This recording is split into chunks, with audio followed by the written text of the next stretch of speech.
You believe that love is this consuming fire that binds you to another, but I tell you that what you call love is often nothing but the magnetic pull of an old wound echoing through your soul.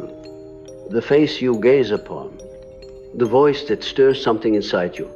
It is not them. You are loving, but the shadow they awaken. This is the first truth we must confront, for until you see it, you will remain enslaved to the repetition of pain, mistaking it for passion. Every heart that beats carries the scars of its first deep wound. Perhaps it was the rejection of a parent, the silent withdrawal of warmth, or the moment you felt invisible in a world that promised to notice you. Whatever shape it took, it carved a path into your unconscious, a pathway of longing. And when someone appears who mirrors the contours of that wound, the unconscious awakens, whispering, "This is the one," but this whisper is not love. It is the ghost of your past, demanding completion.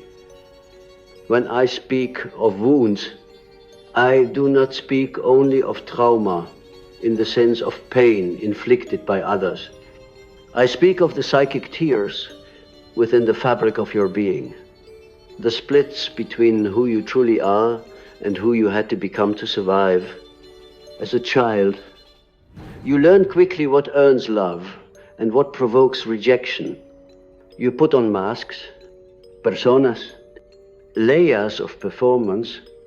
The parts of you deemed unacceptable are buried in the unconscious, becoming the shadow, and yet the shadow never dies. It waits for that moment when another human being arrives who carries the traits of the one who hurt you. And your soul leaps, thinking, here is my chance to heal what was broken. Do you see? You are not loving the person standing before you. You are loving the reflection of your unfinished story.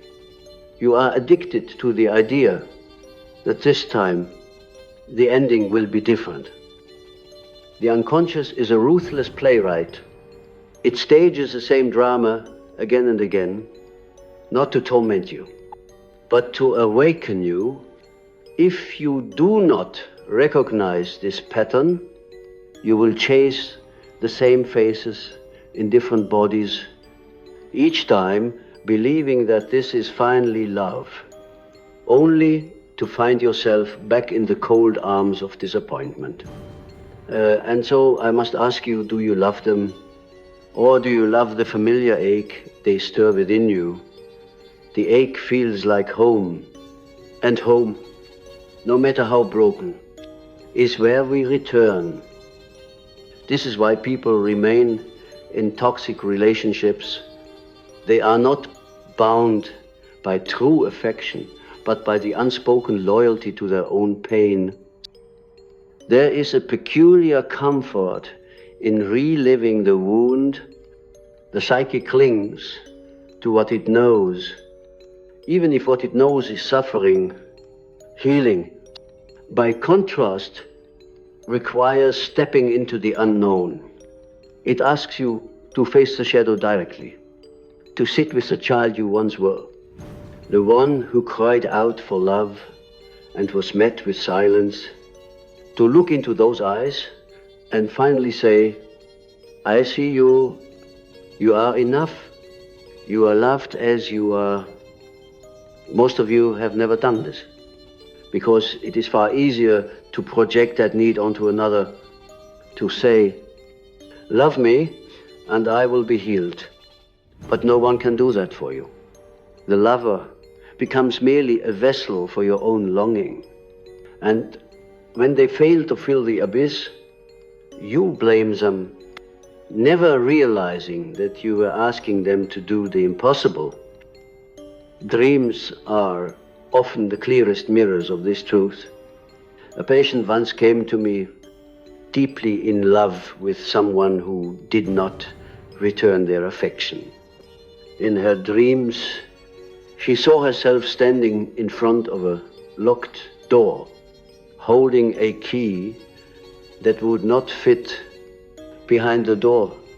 She could hear the cries of a child night after night. She struggled to open it, believing that if only she could reach the child, she would be whole. This dream was not about the other person at all. It was about her.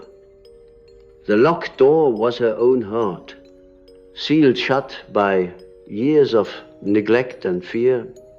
The child was her wounded self, and the key, it was not meant to open another's heart, it was meant to unlock her own. You must understand that the soul's longing is sacred, but it is also deceptive. It will lead you to the threshold of another, but if you're blind, you will think the threshold is the destination. The other person is a mirror, nothing more. They are there to show you what still lives within you, your hunger for approval, your fear of abandonment, your craving for safety. This is why so many relationships crumble under the weight of expectation. When the mirror no longer reflects the wound, when the initial fire fades, you are left with the truth. You were never loving them. You were loving the hope that they would heal what you cannot face. But love, real love, is not born from the wound. It is born when the wound is healed. It is not the desperate clinging of one soul begging another to make it whole. It is the meeting of two whole beings who have faced their shadows and embraced their own depths. Only then can love become what it was always meant to be, a communion of freedom rather than a contract of pain. I know these words are not easy to hear. There is a part of you that rebels, that says, no, I love them. I feel it. I know it. I cannot be mistaken. And perhaps you do love them. But the question remains, is your love clean? Or is it tangled in the roots of your past? Is it a conscious choice? Or is it an unconscious compulsion? You must ask this of yourself, for until you do, you will not know whether you are living in love or merely repeating a cycle. True love is impossible without self-awareness. Without confronting your own shadow, you will mistake addiction for devotion, attachment for care, fear for passion.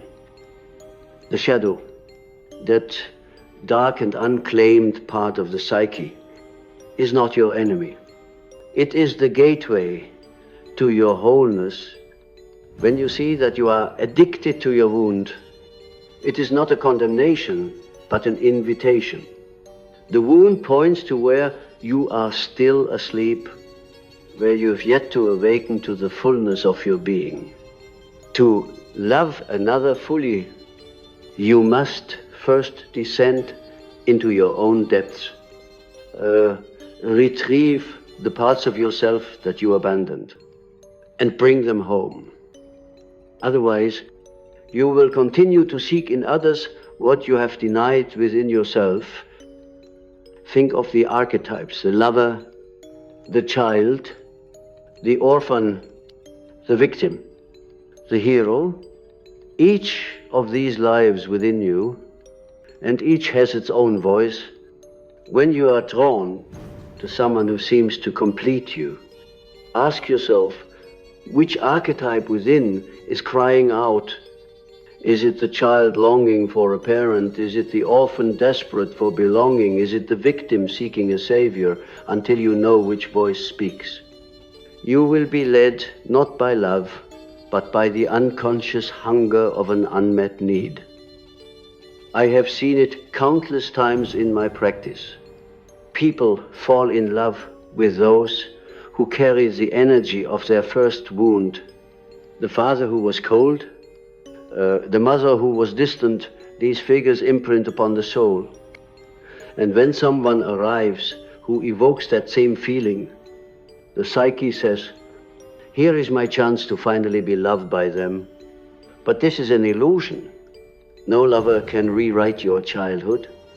No partner can undo the past. The healing must begin within. You do not love them. You love the possibility that through them you will find yourself, but you will not until you choose to see the wound for what it is and hold it with compassion. This is the work of individuation, the journey toward becoming whole. It is the path of bringing light to the shadow, of integrating all that you are. When you walk this path, your relationships transform, because you no longer seek from another what you have denied yourself. You no longer confuse pain with passion. You no longer mistake the wound for love. The wound whispers in ways that are subtle, yet relentless. It shapes your desire, your choices, your very sense of who you are. When you meet someone and feel that inexplicable pull, that firestorm of longing, ask yourself, is this the voice of my soul, recognizing another soul? Or is it the wound demanding attention? Once again, most of the time, it is the wound. The unconscious seeks healing by repetition. It believes that if it can recreate the original pain, but this time achieve a different outcome, the story will close. But life is not a neat narrative. And people are not actors hired to play the roles your psyche demands. They will not heal you simply by their presence. Because the healing can only happen when you stop projecting and start seeing. Projection is one of the most powerful forces in human relationships. You project not only your fears and insecurities, but also your unlived potential, your beauty, your power. When you say, I love them because they make me feel alive, what you are often saying is, I see in them the parts of myself that I have buried. It is a cruel paradox. The more you disown these parts, the more you chase them in another, hoping they will give you back what you have abandoned. And yet, as long as you are unaware, the projection will poison your love. You will cling, you will demand, you will judge, because what you are truly asking for is not love, but recognition. You are asking another to see you in the way you have refused to see yourself. The shadow thrives in this blindness. It whispers, if only they loved you, you would be whole. But that is the voice of illusion. No one's love will heal the wound of your own abandonment. The person you are addicted to is merely a canvas for your unspoken needs. This is why relationships so often swing between ecstasy and despair. At first, the other person perfectly carries your projections. They seem to hold all the answers. They make you feel complete. But soon, cracks appear. They fail to live up to the image you have painted on them. They remind you of your old wound, not because they are cruel, but because they are human. And in that moment, your love turns to rage or despair, because the wound has been exposed once more. Do not curse this process. It is not a failure. It is the psyche trying to wake you up. It is the voice of your soul saying, look here, this is where you hurt This is where you must return. I have seen the most profound healing arise when someone finally turns inward, when they realize that the true love story is not between them and another, but between them and their own lost self. The lover is simply the catalyst, the mirror, the one who brings the forgotten parts to light. Imagine for a moment that you are standing in a room of mirrors. Every person you meet reflects a part of you. Some mirrors reflect your beauty, your strength, your compassion. Others reflect your pain, your fear, your shame. When you fall in love, you are often falling for the mirror that reflects the most hidden part of your story. You see in them the wound you have yet to heal, and it draws you like a magnet. This is not bad. It is the nature of the soul to seek wholeness. But if you do not recognize the mirror for what it is, you will mistake reflection for reality. You will say, I love you, when what you truly mean is, I love the part of me I see in you. There is a danger here, and it is this: as long as you are addicted to your wound, you will choose partners who keep it alive. You will be drawn to those who cannot fully love you, because they echo the love you once needed and never received. It is not that you are doomed, but that your soul is stubborn. It will keep leading you into the fire until you learn to walk through it with awareness. Awareness is the only cure for repetition. To become aware, you must dare to face the shadow. What is the shadow, if not the container of all that you have rejected? It holds the anger you were told was wrong, the sadness you were told to hide, the joy you were told was too much. It holds the parts of you that were unloved and unseen, and in the face of another, these parts come alive. The lover stirs them, not to heal them for you, but to show you where they still live. When you say you cannot live without them, it is often because you fear that without them, you will have to face yourself. But I tell you, the path to love is the path inward. No one can walk it for you.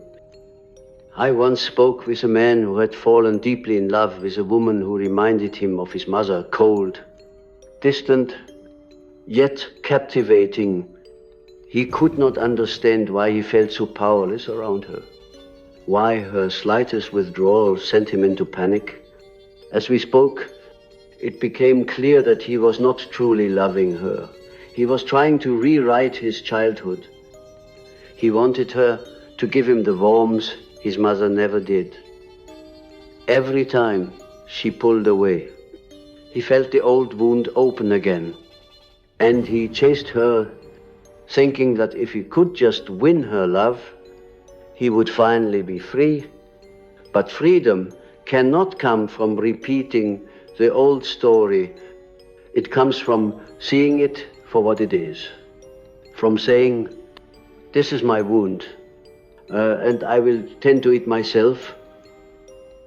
You may believe that facing your wound will destroy you, but the opposite is true.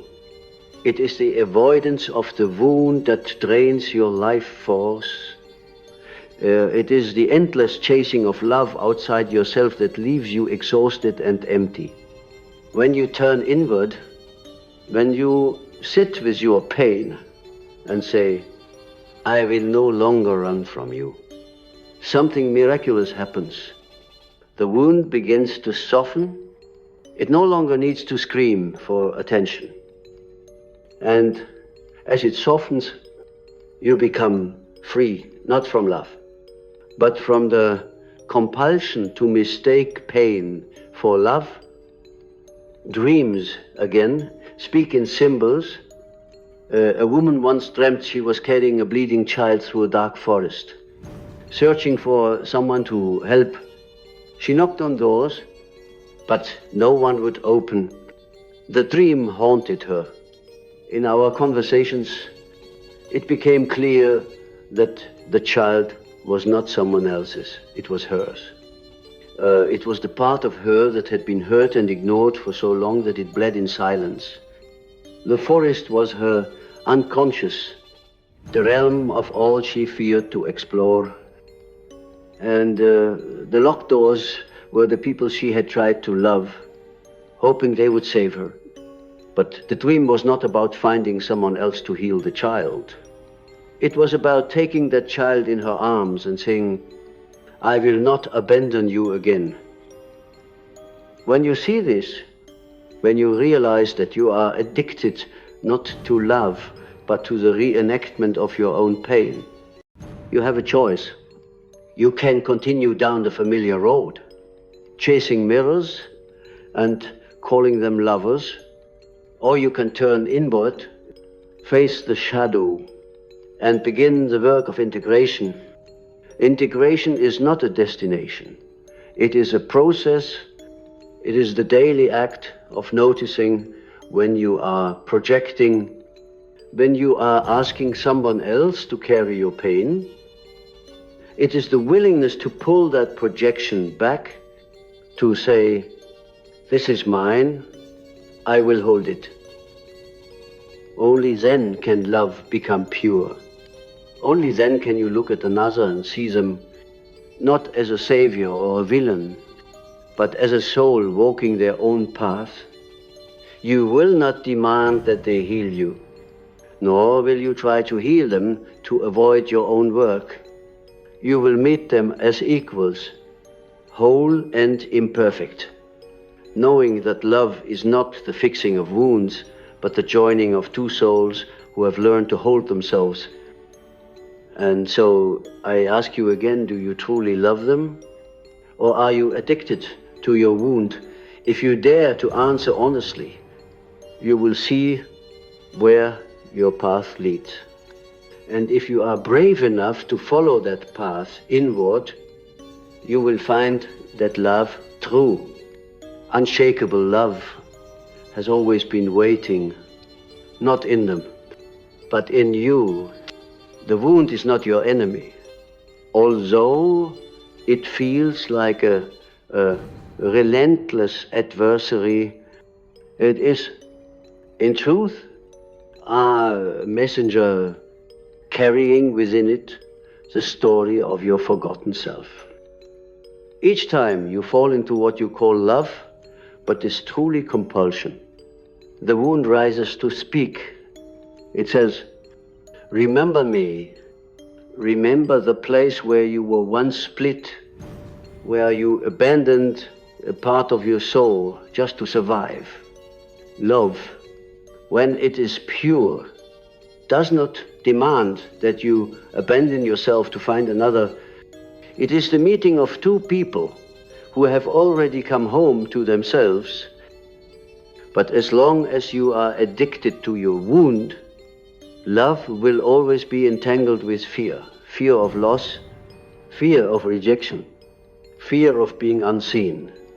And fear cannot coexist with true love, because fear binds while love sets free.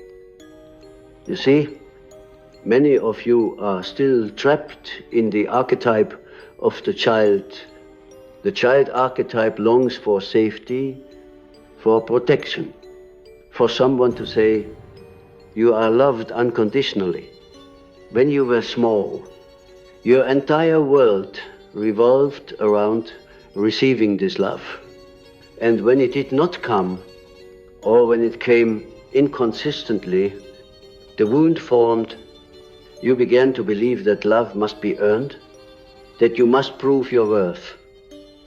And now, as an adult, you find yourself drawn to partners who replicate that dynamic, those who withhold affection or give it only when you perform. This is not love. It is the child within you trying to fix the past by playing out the same story again. But you cannot rewrite the past by reenacting it. You can only rewrite it by becoming conscious of the pattern, by holding that inner child and saying, you no longer have to fight for love. You are already worthy.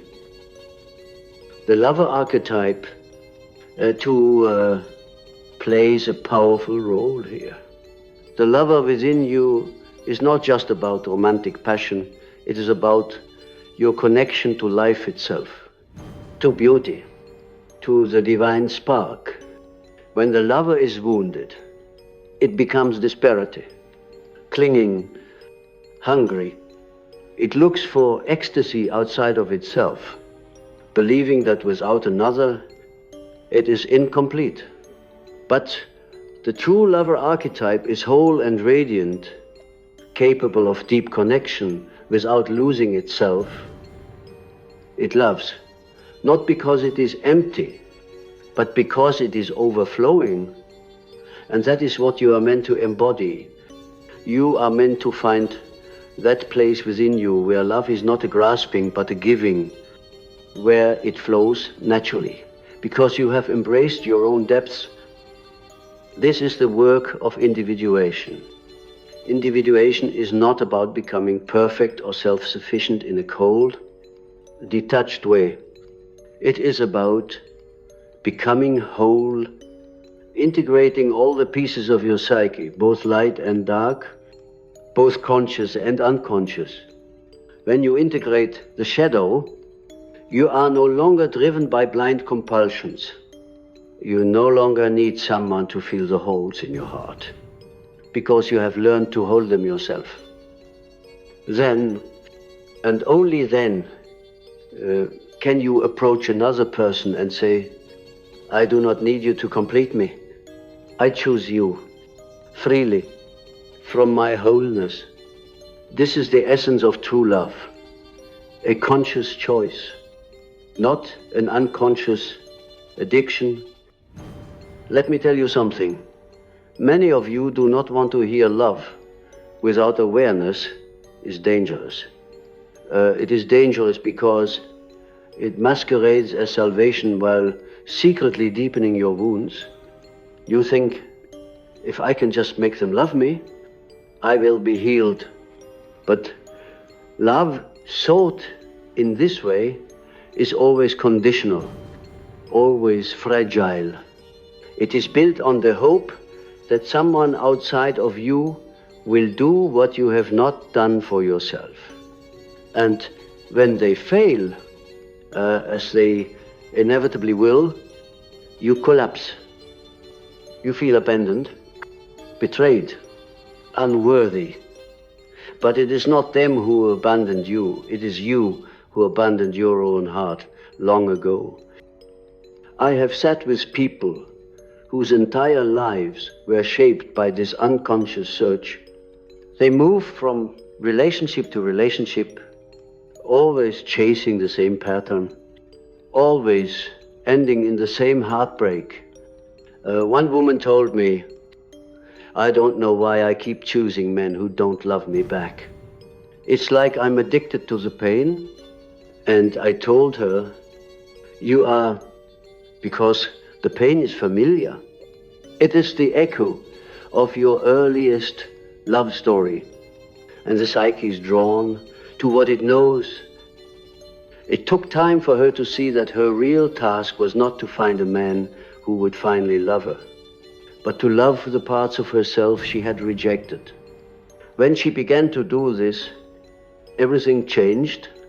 She no longer needed someone to complete her, and from that place of strength, she finally met a partner who could love her freely without the burden of her unmet needs. There is a profound spiritual dimension to this work. The wound, when embraced, becomes a doorway to your soul. It teaches you humility, compassion, depth. It strips away the illusions of the ego, the masks you wear to win approval. It says, look beneath the surface. Look at what you truly are. This is why I say that love is not a feeling but a state of being. It is not about finding the perfect person, but about becoming so rooted in your own essence that you can see the divine in another without losing yourself. The unconscious, however, resists this. It prefers the familiar. It will cling to the drama of toxic love, because drama feels alive. The quiet presence of true love feels foreign, even boring, to someone who has only known chaos. This is why so many people sabotage healthy relationships. They are addicted to the rush of the wound. They confuse calmness with lack of passion. But passion built on pain is not love. It is a fever that burns until nothing is left. True passion arises not from need, but from freedom. It is the fire that comes when two whole beings meet and see each other clearly. Symbols can help us understand this better. In alchemy, there is the concept of the nigredo, the dark stage of transformation, where everything falls apart. This is what happens when you confront your wound. It feels like death, like losing everything you thought love was. But from this darkness comes the albedo, the whitening, the purification of the soul. It is the stage where you begin to see clearly, where the illusions fall away. And then, finally, the rubedo, the reddening, the stage of true love and passion.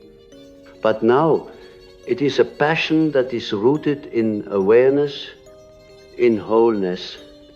This is a path you must walk if you wish to be free of your addiction. You may wonder, how do I begin? Begin by noticing. Notice when your longing for another feels like desperation, like the panic of a child who fears being left alone. Notice when your love is tangled with fear or control. Notice the patterns that repeat in your relationships. Who do they remind you of? What story are you replaying? This is the first step, awareness. Without it, you are a puppet of your unconscious, dancing to a tune you cannot hear. But with awareness, you can begin to cut the strings. Once you see the pattern, the next step is to face the wound directly. This is not easy. It requires courage to sit with your pain, to feel it, without running or numbing. It requires you to hold the child, the lover, the orphan within you, and say, I will not abandon you again. This is the beginning of self-love, not the superficial self-love of affirmations and positivity, but the deep, raw love that says, I accept you, even in your darkest hour. When you can do this, your addiction to external love begins to fade, because you no longer need someone else to do for you what you have learned to do for yourself. The final step is integration. Integration means bringing together all the parts of your psyche, including the shadow. It means no longer dividing yourself into acceptable and unacceptable parts, but seeing the beauty in the whole. When you integrate, you stop projecting so much onto others. You see them as they are, not as characters in your unfinished story. And from this clarity, love becomes simple. It is no longer a desperate quest for healing, but a natural expression of your being. To love from wholeness is to love without chains. It is to see another not as an answer to your wound, but as a fellow traveler who has also walked through fire, this love is quiet yet profound. It does not cling because it does not fear loss. It does not seek to possess because it understands that love cannot be owned. It is an act of freedom, a recognition that two complete beings can share the same path without dissolving into each other. When you are addicted to your wound, you mistake this freedom for distance. You crave intensity. You crave the storm, because the storm is familiar, but storms are not homes, they are warnings. Moments of chaos that show you where you have yet to find peace. Imagine standing before a still lake at dawn. The surface is smooth, reflecting the sky with perfect clarity. This is what love looks like when it is free from the wound. It reflects without distortion, without projection. But when you have not faced your wound, the lake becomes turbulent. Every movement of another person stirs waves within you, and you blame them for the storm. Yet the storm is not them, it is you. It is the past rising through you. To love truly, you must first learn to still your own waters.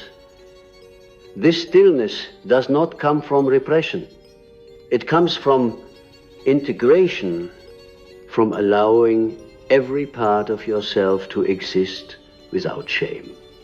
You cannot love if you are at war with yourself.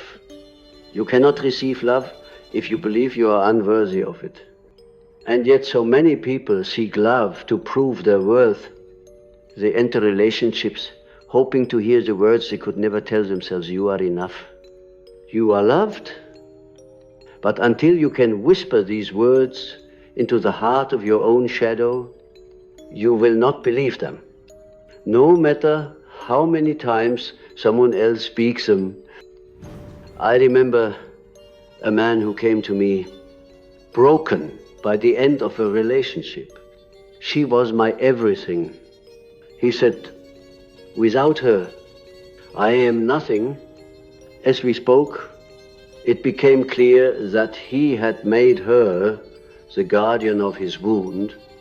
He believed that only her love could fill the emptiness inside him. But this emptiness was not hers to fill.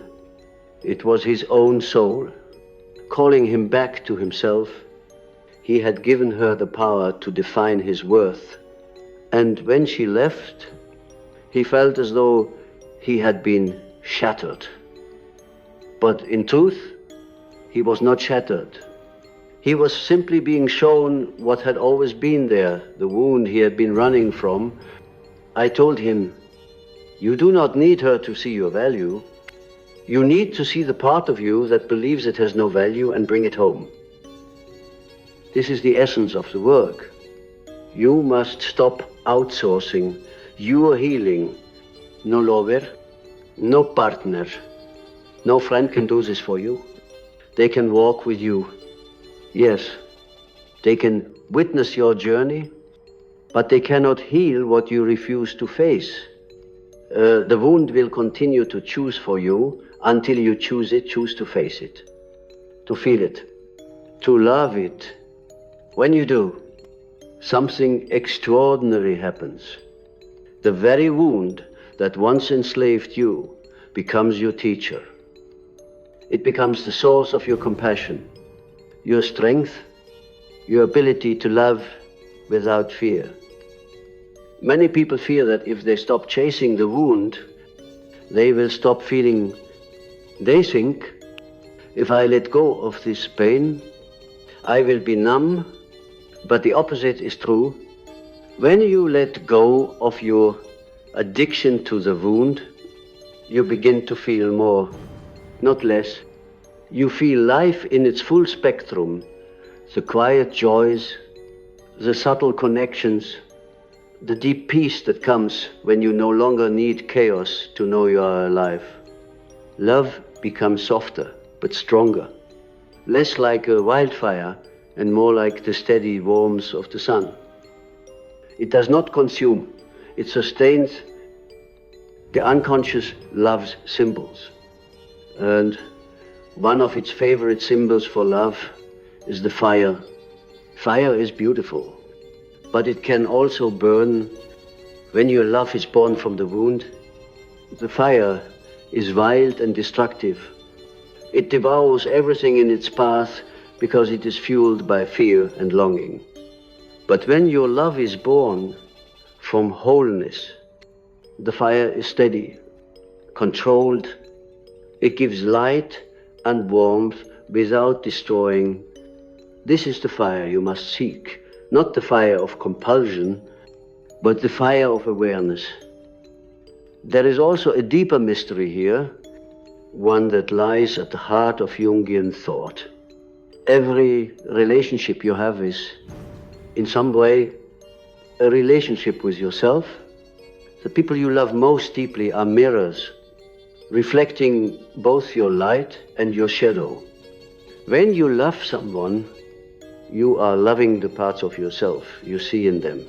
Sometimes the parts you have claimed, sometimes the parts you have denied. This is why love is such a powerful force for transformation. It shows you who you are, even when you do not wish to see it. If you are willing to use this mirror wisely, every relationship becomes a path to individuation, to becoming more whole. But this requires honesty. It requires you to ask difficult questions. Why am I drawn to this person? What part of me do they awaken? What story am I trying to finish through them? If you can answer these questions with courage, you will find that your relationships begin to change. You will no longer choose from the wound. You will no longer seek people who hurt you just because they feel familiar. You will choose from clarity, from the knowledge of who you are and what you deserve. The path is not easy. It requires you to walk into the darkness of your own soul, to face the ghosts of your past. You may feel alone on this journey, but you are not. The archetypes walk with you, the hero who gives you courage, the wise old man who offers guidance, the self who calls you to wholeness, plus these inner companions. Trust the process. Every time you face your shadow, you take a step toward freedom. And freedom is the ultimate goal. Freedom from compulsion, from fear, from the endless cycle of pain disguised as love. When you reach this freedom, love becomes something far greater than you ever imagined.